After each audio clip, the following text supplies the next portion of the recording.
Ang sa akin naman po, mula din ako sa hirap Dahil din sa pagsisikap, tapos na pangasawa ko nga siya, so nag-share kami ng sipag at tiyaga.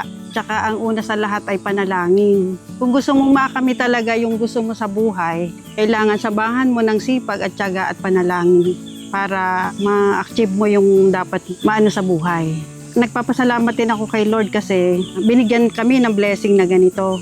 Kasi sa totoo lang, nung kabataan namin, talagang ang pagkain namin ay sabaw kape lang. Ngayon, medyo nakakakain na rin ng masasarap. Kaya thank you kay Lord.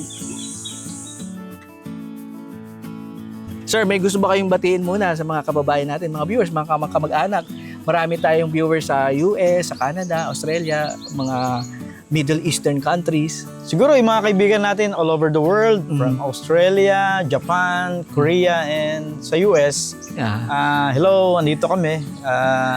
We're being interviewed by Jay. Agree sa Agree. Antabayanan ninyo ang magiging progress nitong venture na aquaculture. Hopefully, someday, pag uwi nyo rito, pwede na kayo makatikim ng masarap at fresh na hito.